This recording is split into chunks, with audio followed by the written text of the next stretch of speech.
sometimes, and sorry, I know you're a journalist, sometimes the media is not fair.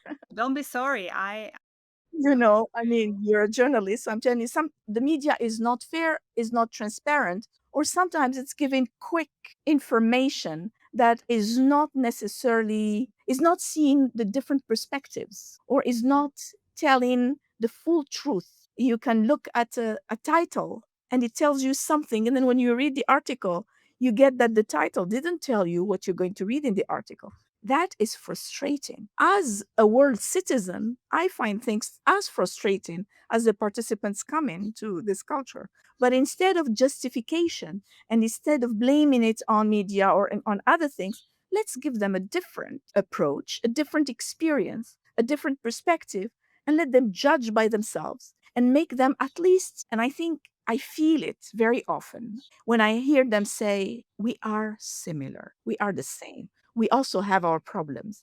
You know what you're saying about Islam. We have it in Judaism or in Christianity. And I'm like, that's exactly what I want is people to feel that we're similar in our problems, we're similar in our stupidity, we're similar in our intelligence, we're similar in our great things, we're similar in our history, whether it has wars or it has peace. We're similar. I do believe that because I'm meeting those people, even if we belong to sometimes cultures or countries that are fighting or are not respecting each other. The moment we are talking, the moment we're encountering each other, we are winning the war. We are going beyond everything because we did not let things to manipulate us the way they want.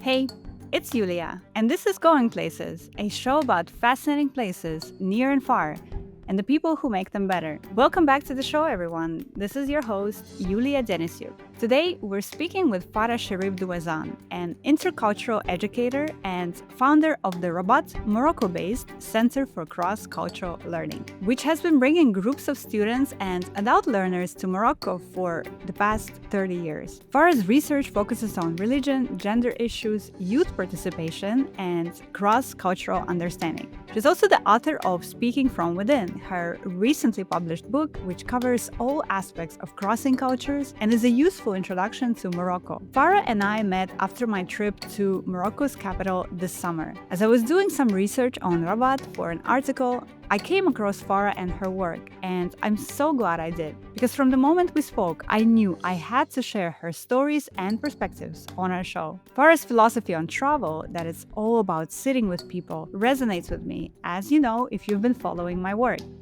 In the show, we discuss why we all have stereotypes, no matter where we come from, and how Farah's work breaks down those stereotypes. You'll also learn a lot about Rabat, Morocco's much underappreciated capital. Farah tells us what Rabat is like, how it's connected to Andalusia, why the tajine, a popular Moroccan dish, is not what you think it is, and why Farah is actually not a real Rabati.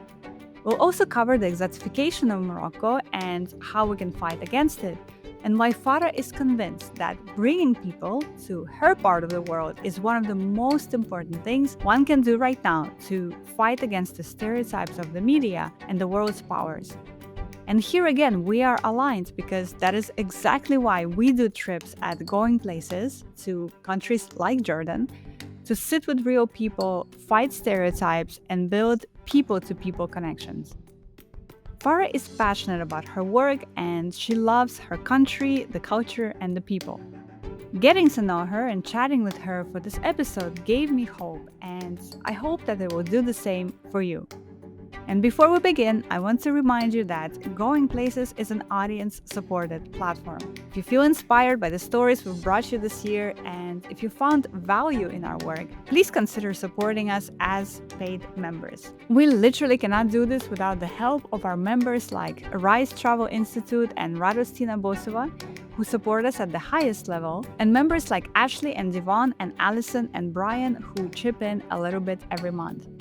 You can become a Going Places member for as little as $6 a month. That's a cup of coffee. And there are lots of perks associated with our membership, like getting on a group call with me once a month, ask questions, get advice, and be in community with each other. Our next group call is coming up soon, so be sure to go to goingplacesmedia.com before then to check it out. All right, now on to our conversation with Farah.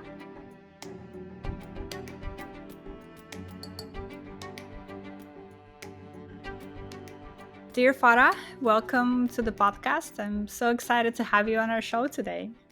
Thank you. Thank you, Yulia. Thank you for inviting me and having me on your show. I'm really excited to get into this conversation with you because, so that our listeners understand how we got connected. I was writing a story about Rabat for a Farah magazine, and I found Farah actually, I think on LinkedIn, and I found that she's the founder of the Center for Cross Cultural Learning, and I thought she was the perfect person to talk with about Rabat and about what special place it is in Morocco, and also about her work because I think it's a very relevant project that you guys are doing. So yes, very excited to be here today. So you founded the Center for Cross Cultural Learning about 30 years ago. So tell us a little bit about this work and what caused you to start this project. Yeah, well, in fact, the center started as an initiative to try to build bridges between people from different cultures, countries, age groups, mindsets, but also people from the same culture who very often we're not similar, basically. And we think sometimes that we know because we're from this culture, we know everything about it. And we're discovering that we know so little about our culture. So for 3 years, we've been doing programs for students studying abroad in Morocco. And the whole idea was like, why can't we do something that is much more focusing on crossing cultures? We cannot pretend that we're doing interculture because it's a long process and it's a long period of time, getting to know each other. But just crossing in a short period of time, we thought that that was what we were doing. So we brought Moroccans from different parts of Morocco, and very often we had stereotypes about each other, prejudices, and wrong ideas, and we learned from that.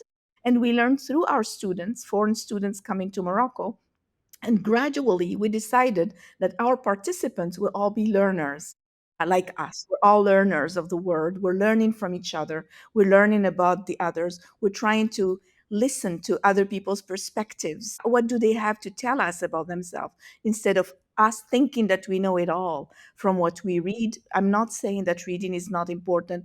It is important, and that's the basic of everything. But I'm also saying that it's so interesting to combine both the academic component, the practice, the experience, and especially our ears. I think we don't use them enough. Yes, I love that. I love that origin of the project that you have. And maybe before we even get into some of the specifics of it, for someone who doesn't know that much about Morocco, beyond maybe what they've read or heard and haven't yet traveled there, can you give us just sort of an idea of some of these different cultures that you're describing? Because Morocco, like many places in the world, is not a monolith, right? There's so much diversity within the country. Yes, thank you for asking the question. Actually, yes, Morocco is could be considered a small country, not too big of a country, but at the same time very diverse in terms of its tribal diversity. Morocco is originally a tribal country, and there were so many tribes. Some of the tribes are consider themselves to be from Arab origins, others from Amazighi or Berber origins. The Amazigh, the Berbers, are the indigenous inhabitants of North Africa, including Morocco. Others consider themselves to be more Africans, others Mediterraneans, others Andalusians, coming from the period where Spain and Morocco was one empire. So you have all those things, but everything was tribal.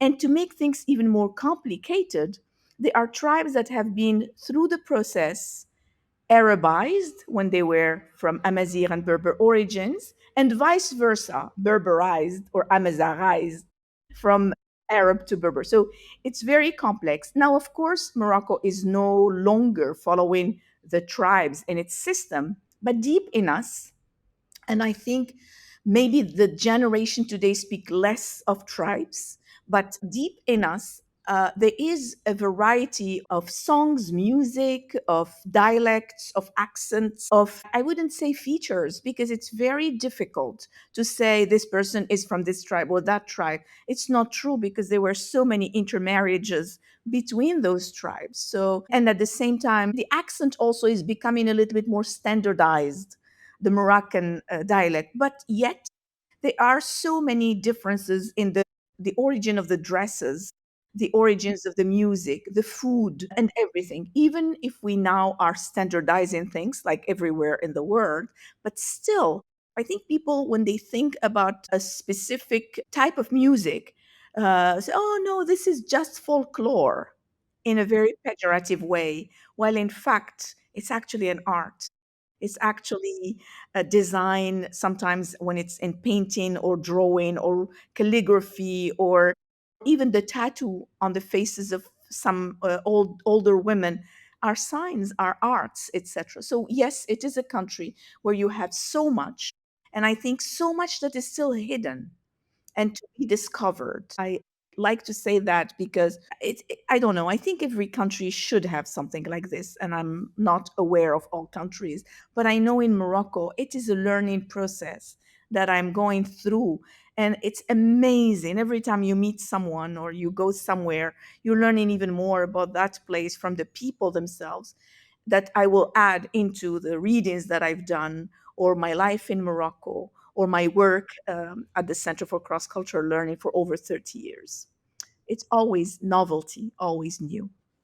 I love that. I love that so much, and we're gonna get into some of this because I also want to talk about this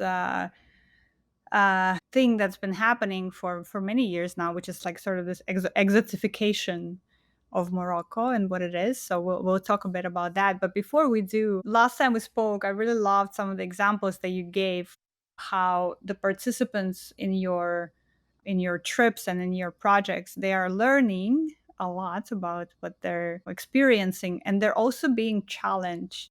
They're also being challenged to break those stereotypes that you've talked about and those prejudices.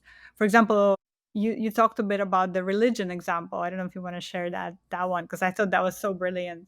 Yeah, I think the whole idea is to put our participants slash learners, many of them are adults, by the way. We're not doing only students at the university or high school. We're doing a lot of adults also who come as tourists, but at the same time, it's a form of educational and cross-cultural tourism that we are offering, which is a niche that we like to do because we're coming from the academic background, us, the founders. So, our whole idea is to try to put our participants in some discomfort. And the discomfort, it doesn't mean outside of safety limits. It's just to make them, to challenge them with questions. So, for instance, when I have someone ask me, why don't you veil? And I say, does anyone ask you why you're wearing blue jeans? And it makes them feel, yeah, but it's normal. Who said it's normal? What's the norm?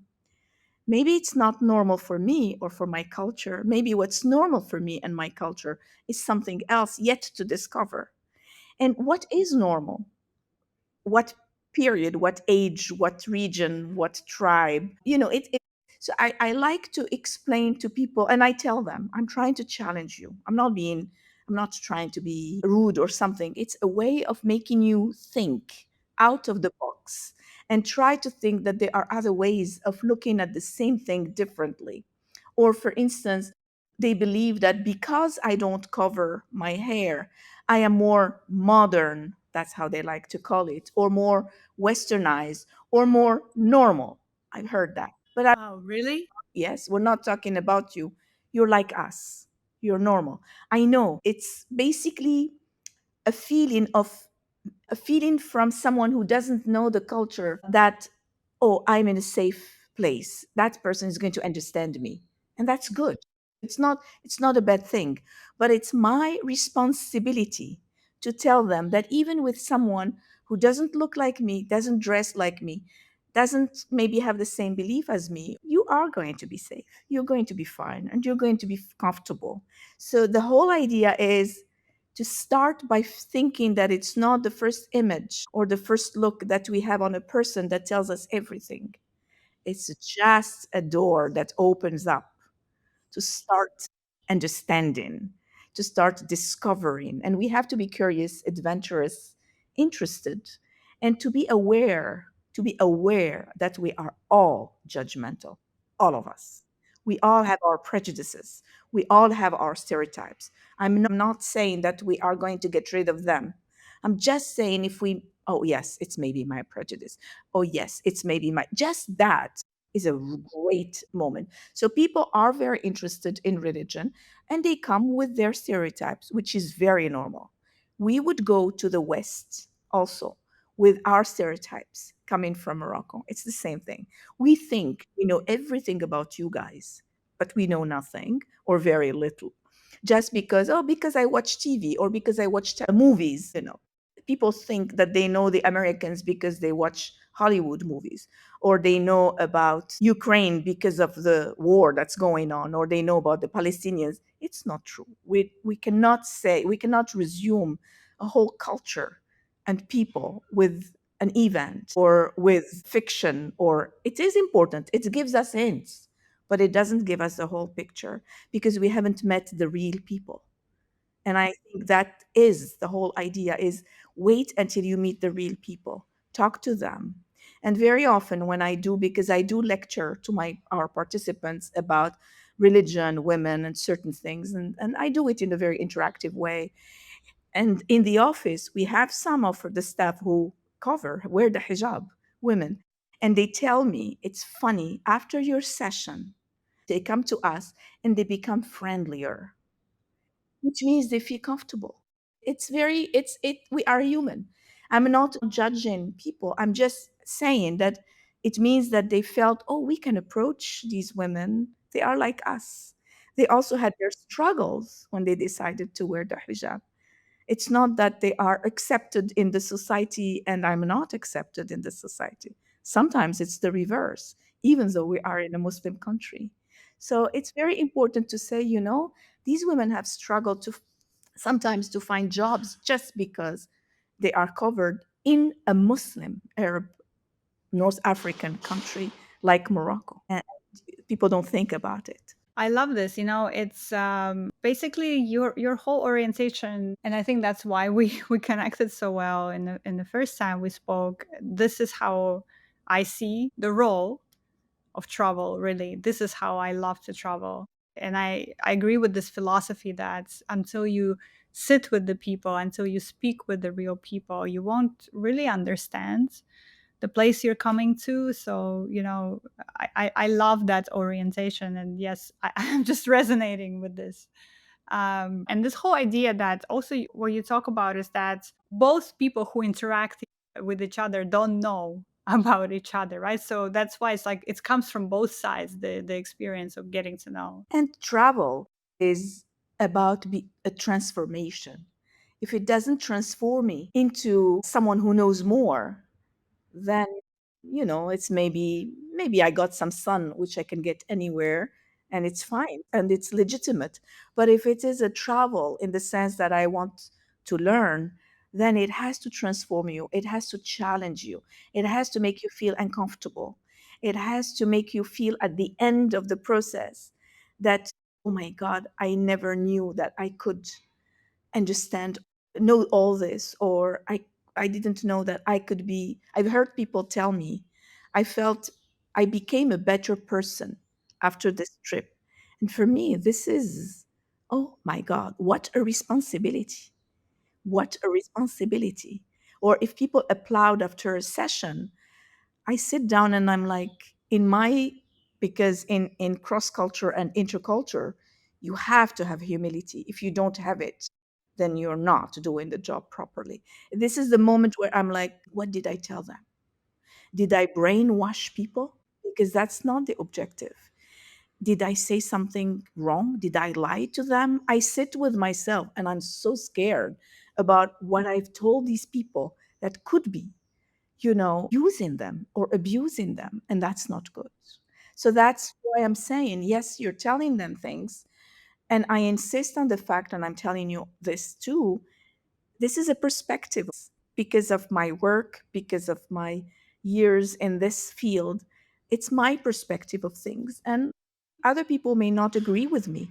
And that's even greater because otherwise it'll be boring to live in a life where we all agree on every same things, etc. So it's a perspective of things. And I think we have to respect people's perspectives. Yeah, for sure. I love that.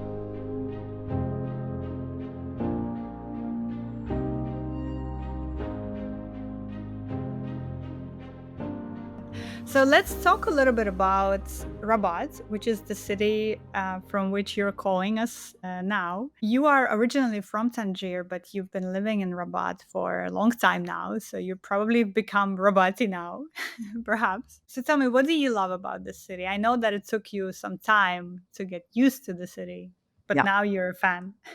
Yeah, I've lived for 40 years in Rabat. Yeah, I counted just recently. I've lived for 40 years in Rabat. Now, you don't become a Rabati because you've lived in Rabat for a long time. I think it's a very interesting concept.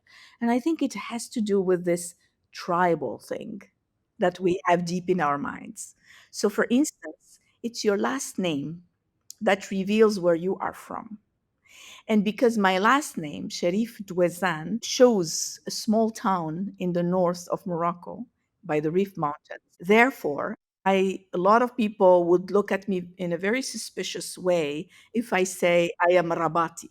So the way I introduce myself would be I was born in Tangier. My ancestors, which means my patriarchal ancestors, but we don't say even that, although it's the reality, are from the town of Wazan in the north of Morocco. But I've lived most of my life in Rabat. Then people love me.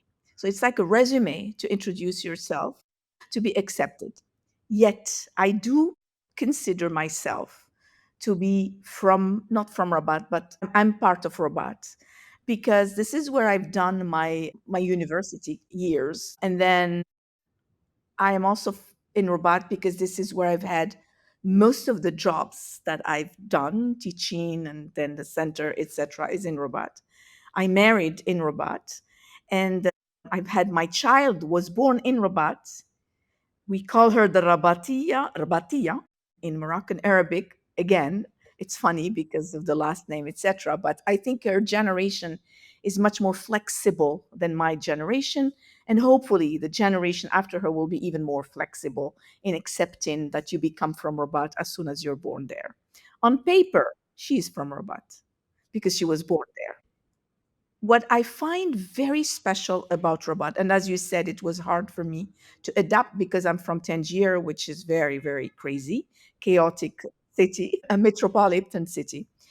I think what I like about Rabat is a place where everything could be done in a much more, I don't know how can I say the word in English, but it's something that you can grasp, something that you can control, something that's controllable. You can control things that you do in Rabat. In Tangier, Casablanca, or Marrakesh, I find it more difficult to control my life in any of them, although I'm from Tangier and I hated coming to Rabat at first. So in Rabat, things happen slowly, but they end up happening. And once you've established yourself, you could work depending on how fast you want to go or how slow you want to go. But things happen once you've done it. The beginning is hard, but I think the beginning is hard everywhere. But in Rabat, you have a little bit of everything. You have a small Medina that is very interesting for orientations for our participants before they start diving into Fez or Marrakesh, which have the largest Medinas of Morocco and the most interesting and the most historical and the fullest Medinas for sure. If you start in Rabat, you have a feel that you are safer, that it's smaller, that you can get an idea. And then when you get to deeper into the other Medinas, you are less scared. And it happens very often with our participants. Second thing, you are in the Medina and all of a sudden you are in the new town. It's very quick. Everything is in a walking distance. You may not take a bus, or I mean, you can, but you may not take a bus if you're touring the Medina and then you leave the Medina and you're in downtown all the way to the, Rabat, the train station, which is the main square, etc. So you already have an idea about 12th century, 17th century, 19th century, 20th century. You already have all this centuries in a very small place. You can go to the Kasbah of the Udaya, which is also on the other side of the Medina. So there are a lot of things you could see. Saleh, which is the other city, because the river is right there. So I feel the fact that it is an easy place to be in is a great place to start a trip. And I feel the difference when you do it. As a basis for a program, Rabat could be great, could be easy to navigate for any participants wanting to start in Morocco and being a little bit scared or concerned or not sure of themselves. I also think Rabat could be a city for women only traveling. It's much easier than the largest Medinas. Of course, you can have a guide, and that's perfect and that's great. But it's easier for women only to be by themselves in any place of Rabat. And Rabat has something that the other cities that do not have. It's the green spaces, the gardens. You have water because you have the river and the ocean, and you have a lot of green spaces from old styles, the Udaya 12th century gardens, to the 21st century Hassan II Park near the palace. So you have everything. You have the botanical gardens, and without even leaving the city, you have all this. I'm not even speaking about the surrounding areas where you have a little bit of other things and the forest, Marmora forest, etc. I'm not even speaking about those. I'm just speaking about the city in itself. So I find it to be very interesting and very quiet. And you also have a foreign population because it's the capital of the city. So you do feel it. Culturally speaking, not enough is happening in Rabat. It's a reality. So we don't have a lot of operas, and we don't have a lot of, I mean, we don't have operas basically, but we don't have a lot of performances or theatrical performances, movie theaters, etc. It's happening slowly, but it's not big in this sense. I am just now on the heels of coming from Morocco, where several weeks ago I spent some time in Marrakesh, in the desert, and then a bit of Casablanca and Tangier, and went to Rabat for the first time. And it was interesting for me because I've been to Morocco before, but I haven't been to Rabat before. It was my first time. And I really felt what you just described. I really felt that shift of energy from Marrakesh, which is very frenzied, and Fez is also quite frenzied, especially from the touristy spaces, which are very popular both in Marrakesh and in Fez, right? And then coming into Rabat, it felt like I came into a place where I could really see how people in Morocco live in their cities. I just felt it, I just felt, even in the Medina, walking in the Medina and talking to the guy who is selling a juice, for example. I don't know, it felt like everything was more relaxed. He was relaxed, I was relaxed, we were just chatting. There wasn't this kind of like, okay, let's go, let's go. I don't know how to even put it into words, but it was quite different from the rest of the famous cities in Morocco. No, it is a city that has a history of being the capital, and even the Moroccans don't think that it's worth going into when they're traveling. What am I going to do in Rabat? They go to Rabat if they need paperwork or if they need to visit family members. But people don't think about Rabat as a place that they would go to spend their vacation in. And it's interesting because it's shifting gradually. But when we first started, the only non Moroccans who were in the Medina were our participants. And I remembered having some Moroccans, Rabati, if I can say, the real Rabati, not like me, who were born there and their families, etc. And when we invited them, because our center is in the Medina, when we would invite them to come to lecture to our students, they would say, "Are you serious? The Medina is not safe." And I'm like, "What do you mean? We've been here for years." No, because in their mind, they were told by their parents or their grandparents, we left the Medina when it was full of people who were not from Rabat and therefore maybe not safe enough, because in the past the families knew each other. So the Medina was like a residence, a closed residence of this families. This is the house of this family, and this is the house, and they knew each other. So when Mhm. people from outside got inside the Medina, it became for them a Medina that does not belong to them anymore. So they left. Of course, they left when they became richer, or their status went up, etc. But to go back to the Medina to lecture for non-Moroccans, Europeans or American participants in the Medina, they felt like, why did you go there? I even had people ask me, you got a place in the Medina because it's cheaper than the new town? It was a very interesting, well, I mean, the whole project was around the Moroccan culture. We needed to have a space that we would use also for our sessions to explain how it was used as a house, etc. It's very interesting. I think that even Moroccans themselves don't look at Rabat as being a city that they would visit. So it's not only the foreign tourists. That's what I wanted to say. Yes, but I think it's also changing, right? Because and we talked about this last time as well, that there's been efforts to bring more awareness to what Rabat is. And for me, the reason why I was in Rabat this time, because I was there to attend Mawazine, the annual Mawazine festival. And it's an incredible production. It's an incredible festival with 6 stages around the city, week-long celebration of music with incredible artists like Keita, for example, the Malian musician, because I really follow the North African music, and Julian Marley and Loj, who is the Nigerian Afropop singer. Like, just the breadth and diversity of musicians was incredible, and it's free festival to attend, Yes. and it's something that's been going on for over 2 decades. It's also the largest music festival in Africa, and I've never heard of it. And I think it's under the radar, definitely, of a lot of even music lovers in the US, I would say. And that's part of the reason why I was there, was also to spread some of that awareness about the city and about what it has to offer. And I loved the ocean, I loved the river and the energy and the green spaces, like you're mentioning, and the fact that you can walk from Cella to all the way to the Kasbah through the Medina in 1 hour. Yes. Yeah, no, no, it's amazing.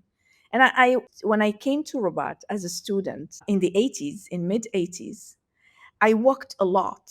I didn't take public transportation, which was very normal at the time for students. It's still normal, but at the time we only had buses. I mean, it wasn't expensive. But I walked all over the city because it was so easy to walk in the city. And that's how I discovered the city. And I would, look at the street signs later on when I started teaching the students, the young students. I used what I did as a student to have them discover the city. So I'd say, you go from this street to that street, and you'll tell me what you saw on the way in Arabic. So my whole idea was to make them use Arabic, to make them take away the fear of being by themselves in a street, but at the same time using the streets and the areas that I know will be not difficult for them to do things. So it was an exercise where everything was being challenged or bargain. You give them 10 dirhams, which is around €1, maybe 20 dirhams, €2 or something. And you tell them, it doesn't matter if you buy something or not, but I want you to go into the Medina and choose something that costs €2 or more, and try to bargain and see if you could bring it down to the amount you have or less, and tell me about the experience. I don't want that object. If you buy it, it's fine, it'll be a souvenir for you. But if you don't, I just want to know what happened. Did you find people friendly? Did you find people aggressive? I cannot do this in Marrakesh. I cannot do this in Marrakesh. They will find people who are friendly, but I want them to go to Marrakesh already having gone through the experience, the easy experience of Rabat. And then when they go to Marrakesh, we tell them, some people might be very aggressive. Some people might be selling you things for much more than what it costs. But by then, they would already have that lit experience. And it's only €2, and it's not from their money. It's interesting because you mentioned earlier about this sort of Rabati, Rabati way, Rabati culture, and also the fact that in a lot of different places in Morocco, there is so much variation and diversity in dialects and language and food, even. So when I was writing this article about Rabat, I was looking for some of the unique dishes, for example, that you can only find in Rabat. I have a friend who is Moroccan and she's from Casablanca. Shout out to you, Asma, if you're listening. And I asked her about this one dish heard about called kefta, which I think is unique to Rabat. And she said she's never even heard of it because that's to that point that like there's so many unique variations in regions of Morocco, which is so interesting. But let's talk a little bit about that sort of unique Rabati things, right? Like the pastilla, which I understand is something that the Andalusian Moors brought to Morocco, and it originated in Rabat. Actually, this famous dish that everybody knows, every tourist knows, pastilla. It actually comes from Rabat because of Rabat's connection to the Andalusian Moors who came here and settled here when they were expelled from Spain in the 16th and 17th centuries. Okay, let me just you don't get me wrong. At the time, Rabat was Rabat Saleh. It Mhm. was Rabat, it's Shala. This is where the name Shella comes from, Saleh. So I just want to make sure that in old maps, you're not going to find the name Rabat, but Saleh instead. So I just want to make sure that I'm not saying something wrong historically. Now, all Andalusian cities, whether it's Fez or Rabat Saleh or Marrakesh, have had pastilla. Mhm. However, the uniqueness of Rabat is the fact that the recipe is different from the recipe of Fez or of Marrakesh or even of the hometown of my ancestors, Wazan. And I was lucky enough to have this diversity in my life to be able to taste it and discuss it with people because I needed to explain it to my participants because I believe that the gastronomy, the culinary experience is extremely important when you're traveling. And in the case of Morocco, if you don't explain it to people, they will think that they're always eating tagines everywhere they go, basically. So the Rabati pastilla is called the royal pastilla because the way it's being cooked is very different from any other place. Is the pastilla has the following ingredients. It's filo dough stuffed with chicken, almonds, grilled almonds or roasted almonds, sorry, and eggs and sugar and cinnamon and other spices. That's what it is, basically. But the Rabati one is very thick. It's big, the royal one, basically. And it has layers. In Fez, for instance, or in Marrakesh or in other places, it could be with layers, but most of the time it's mixed. All the ingredients mixed together and maybe a thin layer of roasted almonds or not at all. Some would take away the eggs. But for the Rabati one, you can have 60 eggs in one big pastilla, which I think is very bad for your liver. But so you have the a layer of chicken, you have a layer of eggs, you have a layer of roasted almonds, and then you have all the honey and cinnamon and all those things, and then the phyllo dough in the top. But it's really thick. That's the original traditional one, and when you eat it, it's like a cake. It's more like a cake for Western taste. In Wazan, for instance, where my ancestors are from, there is absolutely no almonds, and everything is very modest. It's very a little things. It depends on where you are. So yes, the royal pastilla is unique to Rabat. Again, as I mentioned earlier about the standardization of food, quite often everyone is cooking everything the same way. But when you really are digging into the specialities of every place, things don't taste the same. Frankly speaking, they're very different. You go to Marrakesh and you're having the tangier, even if I cook it in Rabat, it's not the same thing because the tangier of Marrakesh is a special way of being cooked in the ashes. In Rabat, the pastilla has to go to the public oven. It's not cooked at home. So some people still do it that way. They take it because it has to have this wood flavor. You have to feel it's wood. Of course, things have changed. Now we're using, gas stoves or electrical stoves, etc. It's true. But again, if you are really eating a delicacy, it has to be as it is supposed to be. Well, You're making me hungry, Farah. sorry, and I don't have any pastilla. Remember, I'm not a real Rabati, so I don't know how to make it. I can describe it, but not make it. It's interesting because, I also asked you last time, well, where would I find this Rabati pastilla? And you said that, it's actually hard to find it. Even in restaurants, you wouldn't necessarily find it in the city. But when you come to Rabat, let me know. I have discovered a not for profit organization that is now headed by women who started in a very slow way. And now, this Sunday, they made for me a Rabati pastilla for my family, for my siblings who were visiting. And I was like, okay, I'm getting into this again. I'm trying every time I have guests, I'm trying different places and I'm sharing the recipes. I'm trying to see. But why do you think that is? Why is it hard to find some of these like very unique Rabati things? The other thing you also talked about was the mkumen, I think. Also, Which is Saleh Rabat also. And it's only these old families that have kept those traditions. I have a friend who also started cooking in her house. She was a former neighbor. She's cooking in her house and she's trying to bring back those Rabati specialities.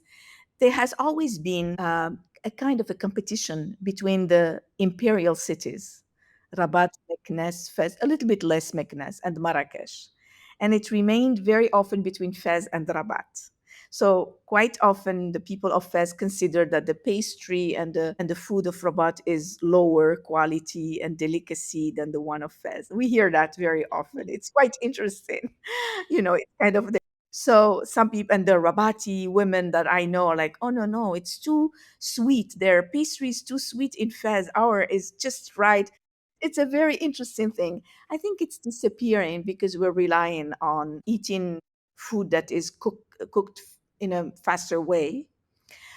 It's also the fact that weddings and like caterers now are doing everything, and it's kind of the same flavors, and it's quite bland. Unfortunately, some restaurants are trying to offer food, but what people are looking for is not necessarily the Rabati pastilla as much as it's just a pastilla, so it's easier to cook the other one than the different layers and make sure that they don't mix. It's very tricky, it's very subtle.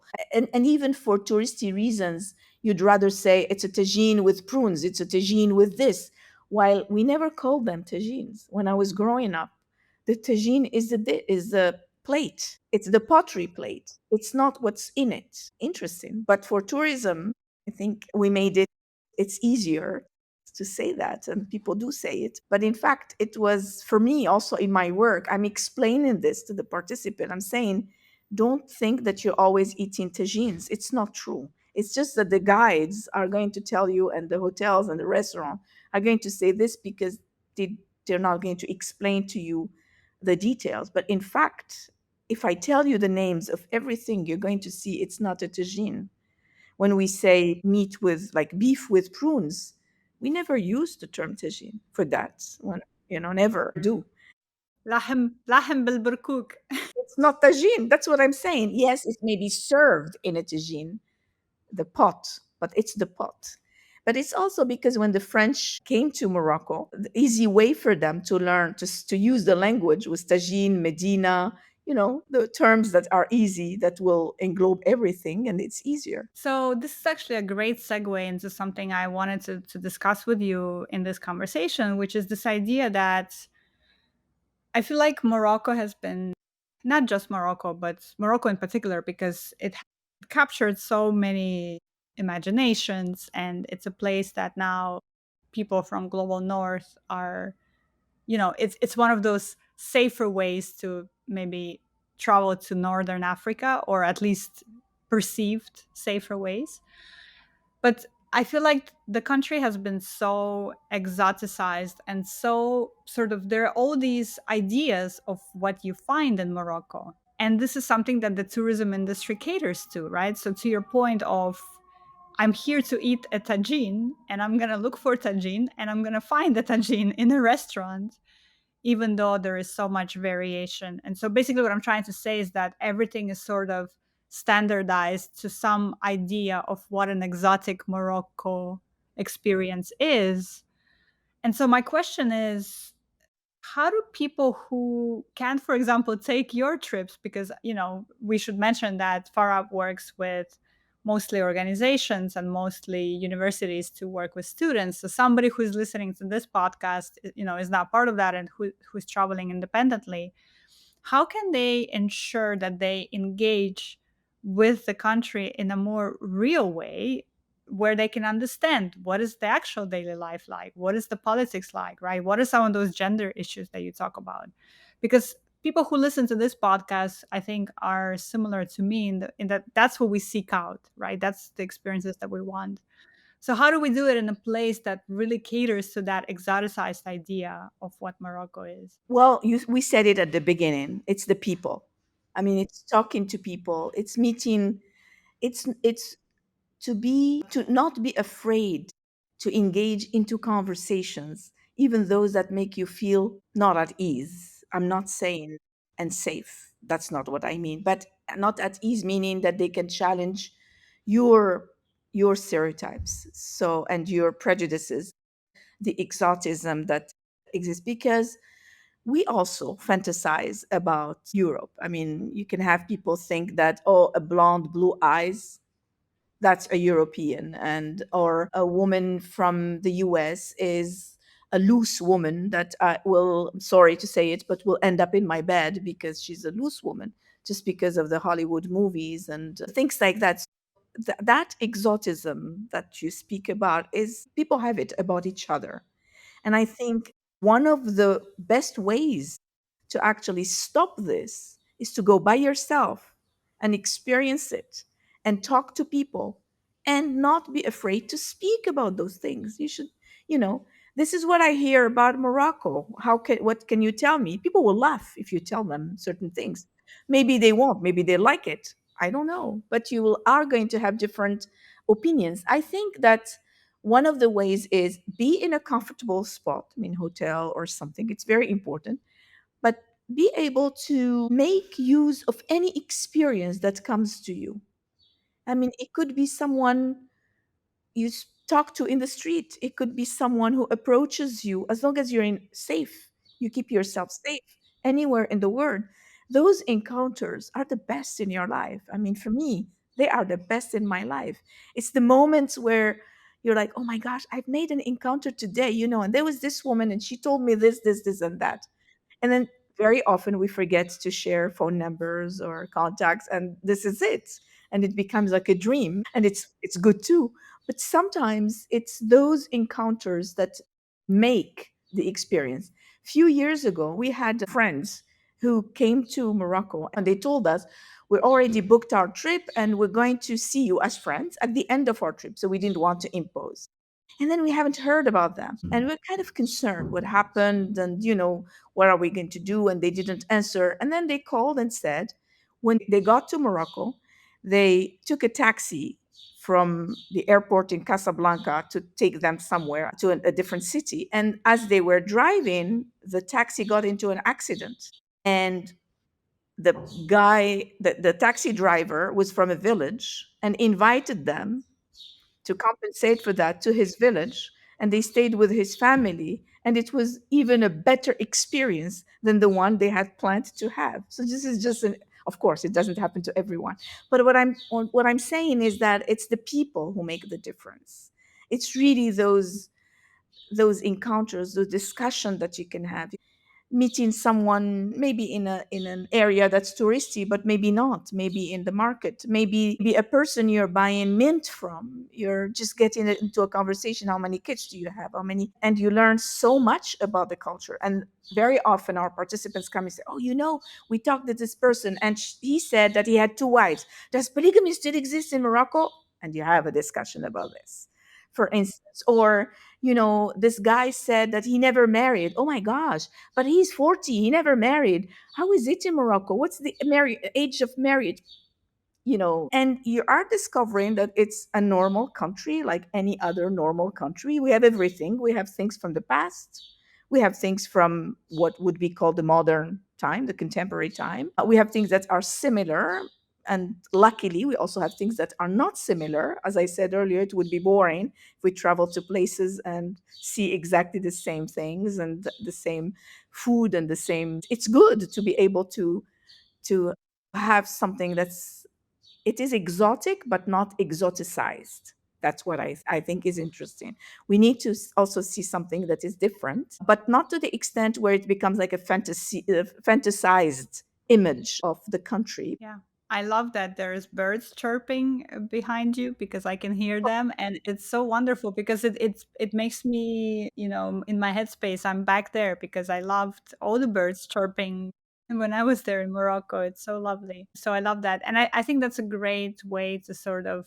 that this is where we ended up in our discussion. We started with the people and we are ending with the people, which is again, resonating with me so much because also that's the way I travel, that's the way I see the world, and I just love it. I saw that you recently published a book called Speaking from Within, Yes.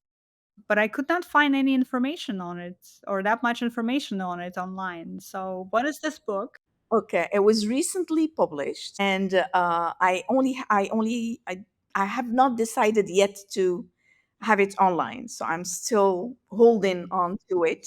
It's a book about the 30 years of experience in the work that I'm doing. Part of what I told you, it's full of stories of things that have happened during those 30 years as we are working in crossing cultures and in trying to explain to our participants and student things, but at the same time speaking about my own experience in also discovering the world the same way as sometimes those students or sometimes those adult learners, and how when you encounter new things, how you get out of your comfort zone and how you negotiate that passage from one zone to the other, and how you can help participants understand that they're going through the same process, and help them through it. So, as I was doing those orientations and those lectures and sessions with the participants, I was very often asked, "Is there a book? Is there for years?" And I was like, "Yeah, it's coming, it's coming." And I wasn't sure when it'll be coming. And finally, I wrote that book and I let it sit for a couple of years before I was like, "No, I think I should publish it." So as we're celebrating the 30th anniversary of the center, I thought it's a good time to publish the book. So it's a printed copy that we have. It's not online yet, but of course, I mean, it's going to be in libraries, to be sold in libraries. But I published it in Morocco. We'll be sure to link to your LinkedIn and to your website. So by the time this interview comes out, there's going to be more information about it if you guys are interested in learning. So I love that our conversation today has been very, what's the word I'm looking for? Very hopeful is not right the word, but it's given me such a comfortable feeling and warm feeling, It's really lovely. And at the same time, there's also a lot of grief that is happening around the world. Almost everywhere you look now, there is a lot of challenges and in multiple ways.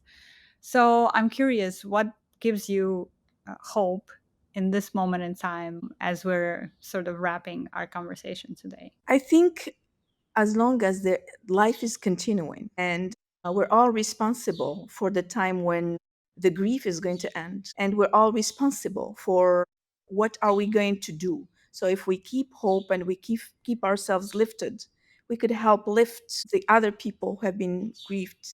We're all being grieved, but it's just those who have been directly touched by what's going on in the world. I think it is our responsibility to make those people, among others, feel that there is always a little bit of hope, always, that we have to, as long as we are living, and as long as people will live after us when we die, we're all going to die, and there will be other people coming after us. I feel the responsibility of this project being given to the next generation with a good reputation and strong enough for whoever is going to take it over to do it. But at the same time, think about adapting depending on who are the participants you're having, what's going on in the world. We are not avoiding speaking about what happens in the world. We're not avoiding it. And in fact, we're having a lot of people speak and ask questions about what's going on, etc.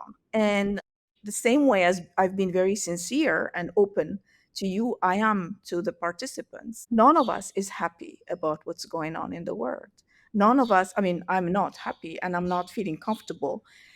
But at the same time, I cannot be in the field, helping the people who are harmed. I can't, just because it's not my field, it's not my knowledge. All I can do is try to see how I can speak about what I know best and how I can help people understand it best and how I can give some hope to the younger generations and give a feeling to the older ones, the adult ones, that stereotypes people have about the Islamic world or women in my part of the world or the Arabs being terrorists or being. I'm not here to say we're all guys, we are not terrorists. That's not what I'm going to say, but have them experience knowing, living, speaking, talking, being part of an area that belongs to that culture, that religion, those people,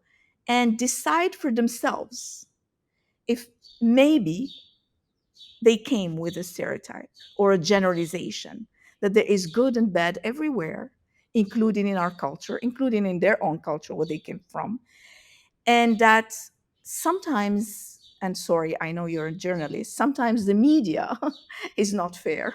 Don't be sorry. I I mean, you're a journalist. I'm telling you, the media is not fair, is not transparent, or sometimes it's giving quick information that is not seeing the different perspectives or is not telling the full truth. You can look at a title and it tells you something, and then when you read the article, you get that the title didn't tell you what you're going to read in the article. That is frustrating.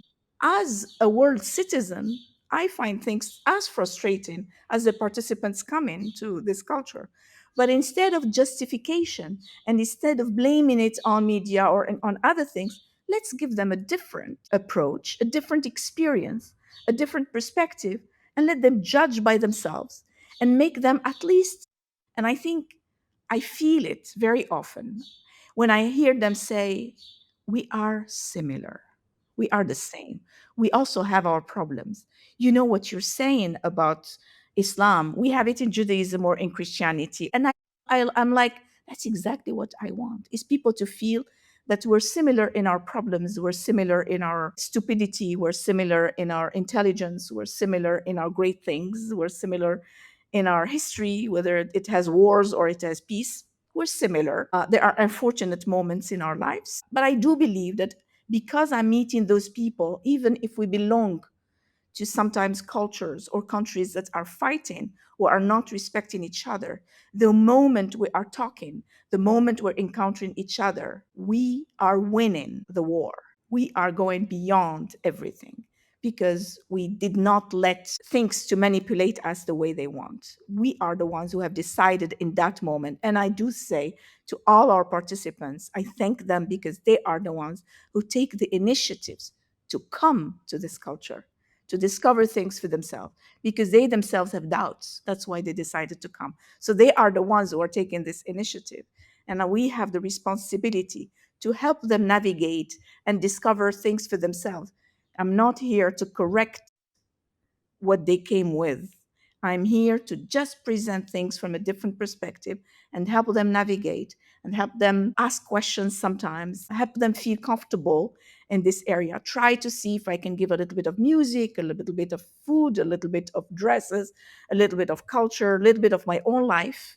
They love that when you tell them, "Oh, I grew up, this is what my grandfather did. This is what I'm doing." When you do all this with these people, I think you humanize what unfortunately the news today and what's going on in the world today has dehumanized. So I think we are trying to give back humanity to people in the work we are doing. And for me, this is the most important thing. That's a beautiful spot to end on our conversation today. Thank you so much, Farah, for sharing your city, your country, your experience with us. And just one last question for you. Which place, whether it's in Morocco or internationally, you're going to next? I'm still hesitant, but maybe I will go to London next. I like to go to London because I miss musicals and the cultural life of I love musicals the most. So I sometimes like to go to London and have watch every night a different musical, even if it's 3, 4 days, 5 days, and come back. And also, it's a beautiful city that is very multicultural, much more than many other places, including in my country. So that's where I might be going next. Beautiful. You and I share our love for London. I love London for that reason too. So maybe we should meet there next. Yes, I would love that. I would love that. Thank you so much, Farah. It was wonderful to speak to you today. Thank you, Yulia. Bye now. Going Places shares stories that help us imagine a better way to live, create, and travel. We are located on the traditional unceded Anishinaabe homelands. Our theme music is Altercations by Matt Nicholson at Big Score Audio. Our editor is Luciana Boss. We are an audience-supported platform. Become a member and get our awesome perks at goingplacesmedia.com. Our founding members are Rise Travel Institute, a nonprofit with a mission to create a more just and equitable world through travel education, and Radostina Boseva, a film photographer with an editorial flair based in San Francisco. Take care and safe travels.